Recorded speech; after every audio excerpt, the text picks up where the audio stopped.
Assalamualaikum warahmatullahi wabarakatuh. Waalaikumsalam warahmatullahi wabarakatuh.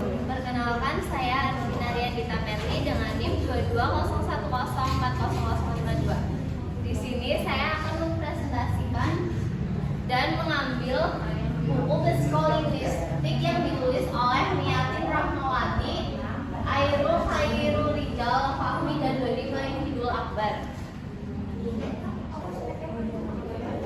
Pertama, masuk bab 1, hakikat pembelajaran bahasa.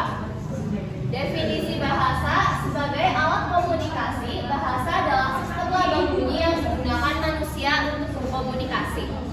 Jika kita pahami, makna bahasa adalah sebuah alat komunikasi yang dirasa paling penting pada saat berkomunikasi.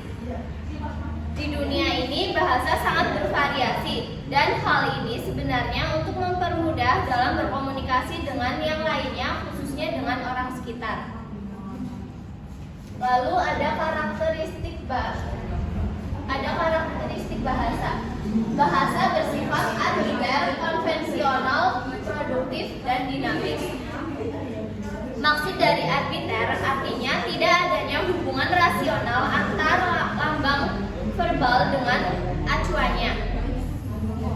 Kata dalam setiap bahasa merupakan lambang-lambang benda nyata, abstrak, gagasan, dan sebagainya. Dengan sifat simbolis yang dimiliki bahasa, manusia dapat mengabstraksikan berbagai pengalaman dan buah pikirannya tentang berbagai hal, termasuk hal-hal kelak akan dialaminya. Lalu ada fungsi bahasa adalah bersifat interpersonal, artinya menunjukkan adanya suatu pesan atau keinginan penutur, dan biasanya diungkapkan dalam bentuk perintah, sebuah kalimat tanya, dan sebuah kalimat berita. Selanjutnya bab 2, hakikat psikolinguistik bahasa. Definisi psikolinguistik terbentuk dari gabungan kata psikologi dan linguistik. Keduanya sama-sama saling meneliti bahasa sebagai objek formalnya. Lalu objek kajian psikolinguistik secara garis besar terdiri dari 3 hal. Pertama, pemerolehan bahasa, hubungan pengetahuan dan penggunaan bahasa, dan produksi dan resepsi bahasa. Lalu manfaat psikolinguistik menguraikan proses-proses psikologi yang berlangsung jika seseorang mengucapkan kalimat-kalimat yang didengar waktu berkomunikasi, dan bagaimana kemampuan berbahasa diperoleh oleh manusia.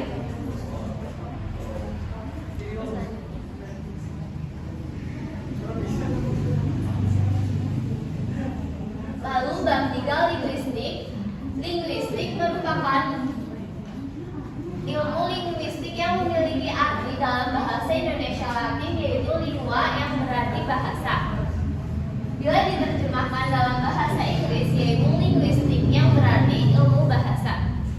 Lalu sintaksis, bagian dari ilmu bahasa yang mempelajari prinsip dan sebuah peraturan dalam sebuah kalimat sintaksis yang mencakup SPOK atau subjek, predikat, objek, dan keterangan.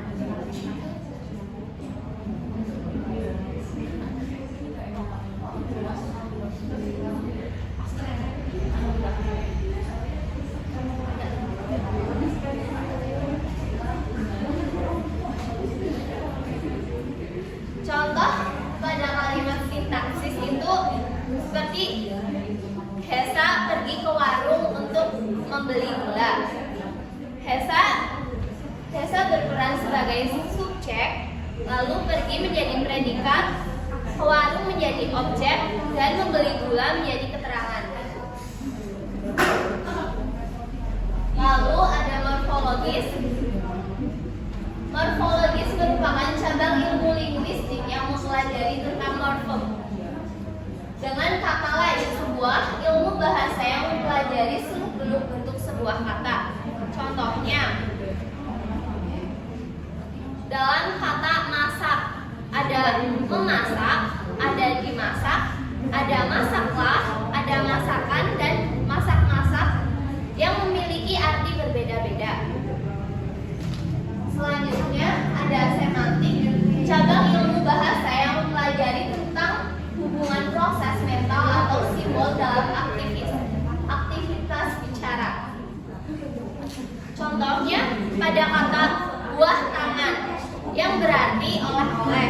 Contoh, Laras membawa buah tangan dari Jogja untuk Caca. Dari kata buah tangan ini memiliki arti oleh-oleh. Laras membawa oleh-oleh untuk Caca.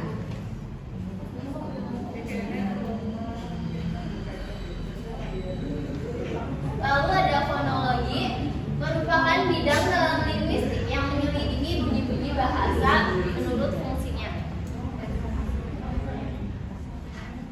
Selanjutnya, tipe pembelajaran bahasa. Pertama, ada naturalistik, merupakan pemerolehan bahasa terjadi secara alami tanpa pengajaran formal. Kedua,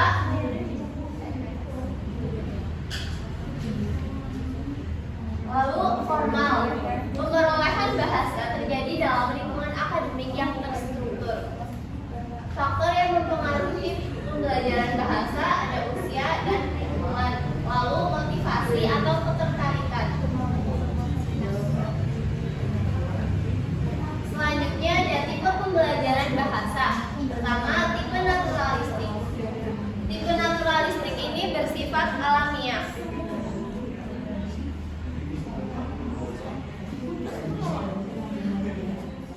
Naturalistik, pemerolehan bahasa terjadi secara alami tanpa pengajaran formal. Anak memperoleh bahasa melalui interaksi dengan lingkungan sekitarnya seperti keluarga dan masyarakat.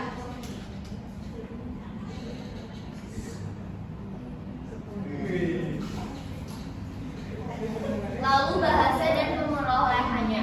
Bagaimana manusia memperoleh bahasa melalui interaksi dengan lingkungan? Otak manusia memproses dan menyimpan bahasa. Teori pemerolehan bahasa ada behavioristik, yaitu bahasa diperoleh dari kebiasaan dan penguatan.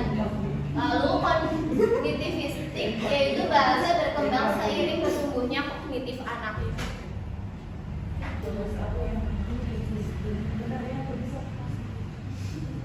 Lalu teori pemerolehan bahasa, ada pemerolehan sintaksis, semantik, dan fonologi bahasa.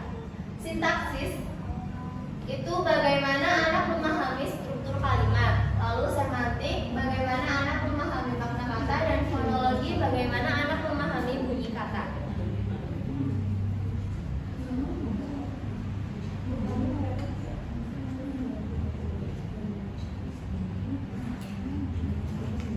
Konsep kedewibahasaan, alikode, dan campur kode. Kedewibahasaan, kemampuan berbicara dalam dua bahasa. Lalu alikode, penggantian bahasa dalam komunikasi. Lalu campur kode, pencampuran unsur dua bahasa dalam satu kalimat.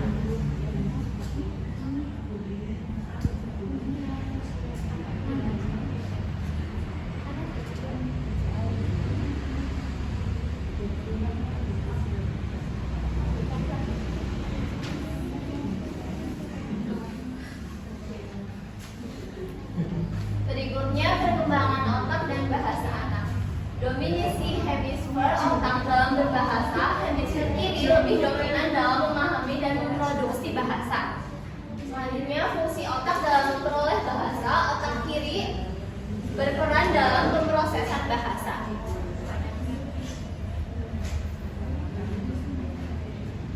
Perkembangan bahasa anak dari usia 0 sampai 12 tahun. Usia 0 sampai 12 tahun menganalisis suara dan kata pertama. Usia 3 sampai 5 tahun mulai membentuk kalimat sederhana. 5 sampai 12 tahun meningkatkan kosakata dan memahami aturan tata bahasa. Makna bahasa, berpikir, dan berbudaya. Keterkaitan antara bahasa, pemikiran, dan budaya. Bahasa mempengaruhi cara berpikir dan mencerminkan budaya suatu masyarakat. Proses berbahasa dan memori dalam bahasa, memori jangka pendek dan jangka panjang berperan dalam menyimpan dan mengingat kata serta struktur bahasa.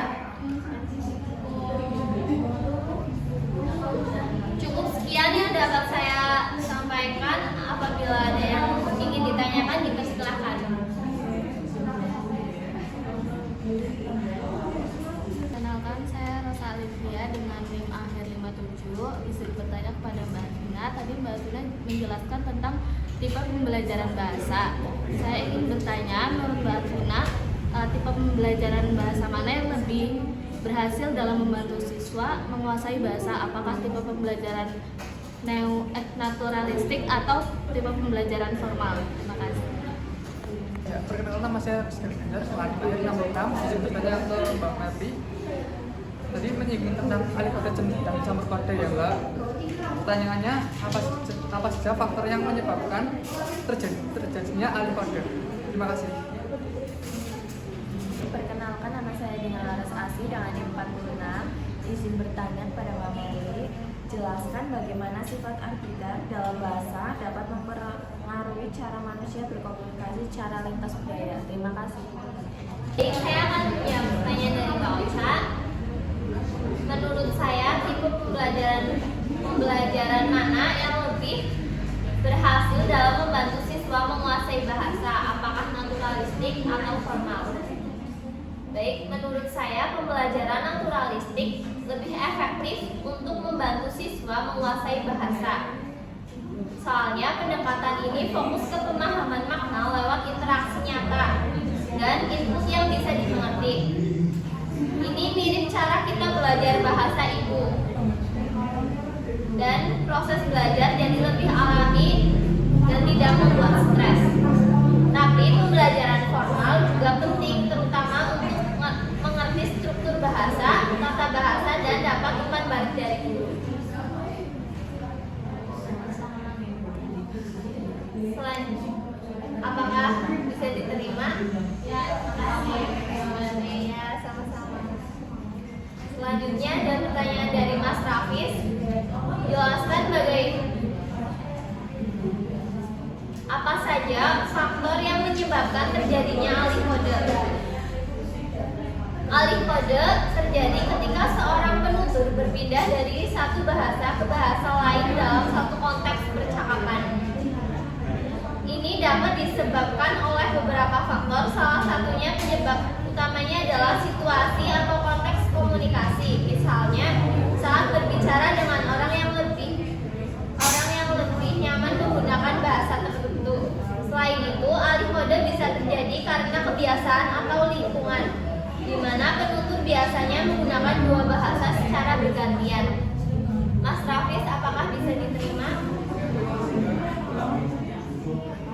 Selanjutnya ada pertanyaan dari Mbak Laras. Jelaskan bagaimana sifat arbiter dalam bahasa dapat mempengaruhi cara manusia berkomunikasi secara lintas budaya. Sifat arbiter dalam bahasa berarti hubungan antara kata dan maknanya ditentukan oleh kesepakatan sosial, bukan karena hubungan alami. Misalnya, kata rumah dalam bahasa Indonesia dan house dalam bahasa Inggris merujuk pada konsep yang sama, tetapi menggunakan kata yang berbeda karena kesepakatan dalam masing-masing budaya. Dalam komunikasi lintas budaya, sifat arbiter ini dapat menyebabkan kesalahpahaman. Kata yang sama bisa memiliki makna berbeda dalam budaya lain, atau bahkan tidak memiliki padanan yang tepat. Oleh karena itu, memahami konteks budaya sangat penting untuk menghindari kesalahpahaman dalam komunikasi.